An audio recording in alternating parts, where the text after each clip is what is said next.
അസ്സലാത്തു വസ്സലാമു അലൈക യാ സയ്യിദി യാ റസൂലല്ലാഹ് സ്വല്ലല്ലാഹു അലൈഹി വസല്ലം.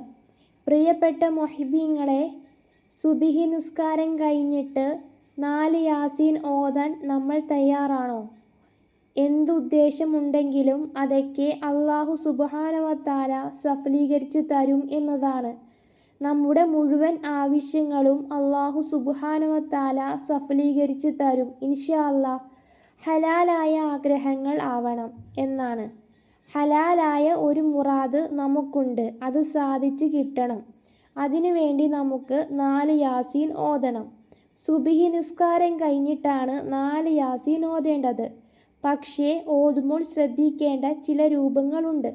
ഞാൻ ഈ പറയാൻ പോകുന്ന രൂപത്തിലൂടെ നമ്മൾ യാസീൻ ഓതുമ്പോഴാണ് അതിന് മുഴുവനായ ഫലം ലഭിക്കുന്നത്. അതെങ്ങനെയെന്ന് വിശദീകരിക്കാം.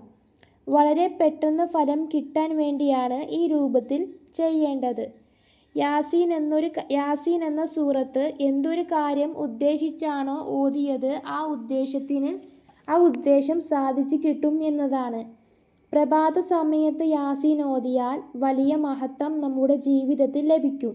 നമ്മുടെ ഭക്ഷണത്തിലും ബറക്കത്ത് ഉണ്ടാകും, വീട്ടിൽ ബറക്കത്ത് ഉണ്ടാകും, നമ്മുടെ ജോലിയിൽ ബറക്കത്ത് ഉണ്ടാകും, നമ്മുടെ മുഴുവൻ കാര്യങ്ങളിലും ബറക്കത്തുണ്ടാവാൻ നല്ലതാണ് യാസീൻ സൂറത്ത് ഓതുക എന്നുള്ളത്. എന്നാൽ 4 യാസീൻ ഓതുകയും ഞാൻ പറയാൻ പോകുന്ന രൂപത്തിൽ ഓതുകയും ചെയ്താൽ നമ്മുടെ ഏറ്റവും വലിയ ആഗ്രഹം എന്താണോ ആ ആഗ്രഹങ്ങൾ നിഷ്പ്രയാസം അല്ലാഹു സുബ്ഹാനഹു വ തആല സാധിച്ചു തരും എന്നതാണ്. ആദ്യം ഉണ്ടാവേണ്ട വിശ്വാസമാണ്. എൻ്റെ റബ്ബ് എന്നെ കൈവിടില്ല എന്ന ഉറച്ച വിശ്വാസം വേണം. നമുക്ക് ആ വിശ്വാസത്തോടെ നമ്മൾ ഓതുക, തീർച്ചയായും ഫലം ലഭിക്കും. ഇനി എന്താണ് ചെയ്യേണ്ടത്? സുബ്ഹി നിസ്കാരം കഴിഞ്ഞ് യാസീൻ ഓതാൻ തുടങ്ങാം. ബിസ്മി ചൊല്ലിക്കഴിഞ്ഞ് യാസീൻ എന്നുള്ള വാക്ക് 7 പ്രാവശ്യം ചൊല്ലണം. എങ്ങനെ? യാസീൻ യാസീൻ ഇങ്ങനെ 7 പ്രാവശ്യം ചൊല്ലണം. യാസീൻ 7 പ്രാവശ്യം ചൊല്ലിയതിനു ശേഷം അവിടുന്ന് അങ്ങോട്ടേക്കുള്ള ഭാഗം ഓതുക. യാസീൻ വൽ ഖുർആനിൽ ഹകീം ഇങ്ങനെ തുടങ്ങിയിട്ട് 38-ാമത്തെ ആയത്തെത്തുമ്പോൾ, അഥവാ വശംസു തജ്രി ലി മുസ്തഖരിൻ ലഹാ എന്ന ആയത്ത് 14 പ്രാവശ്യമാണ് ഓതേണ്ടത്. അത് 14 പ്രാവശ്യം ആയത്ത് ഓതിയതിനു ശേഷം വീണ്ടും ഓതുക. വൽ ഖമറു തൊട്ട് ഓതി വന്നിട്ട് 58-ാമത്തെ ആയത്ത്, അതാ സലാമും ഖൗലും മിർ റബ്ബിർ റഹീം എന്ന 58-ാമത്തെ ആയത്ത് വീണ്ടും 7 പ്രാവശ്യം ഓതണം. ആ ആയത്തും 7 പ്രാവശ്യം ഓതിയതിന് ശേഷം പിന്നെ ബാക്കി താഴത്തോട്ട് ഓതി വന്നിട്ട്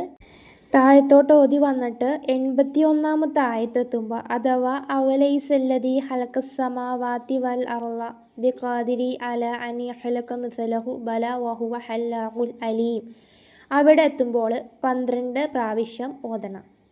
ഫസ്റ്റത്തെ യാസീൻ 7 പ്രാവശ്യമാണ് ഓതേണ്ടത്. അത് കഴിഞ്ഞ് ഓതിങ്ങിട്ട് വരുമ്പോൾ 38-ാമത്തെ ആയത്ത് അശംസു തജ്രി ലി മുസ്തഖരിൻ ലഹാ എന്നുള്ളത് 14 പ്രാവശ്യം ഓതുക.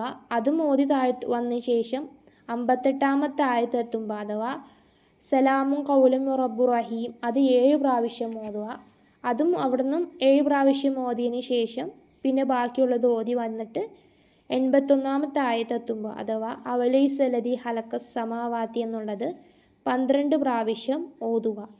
ആ 12 പ്രാവശ്യം ഓതിയതിന് ശേഷം പിന്നെ 2 ആയത്തും കൂടി നമ്മുടെ യാസീൻ പൂർണ്ണം തീരുവാണ്. അതിനുശേഷം യാസീൻ ഓതിയതിന് ശേഷം അപ്പം തന്നെ ഒരു ഫാത്തിഹ ഓതുക. ഇതോടുകൂടി നമ്മുടെ ഒരു യാസീൻ പൂർത്തിയായിരിക്കുകയാണ്. ഇതേപോലെ എത്ര യാസീനാണ് ഓതാൻ പറഞ്ഞത്? 4 യാസീനാണ് ഇങ്ങനെ ഓതേണ്ടത്.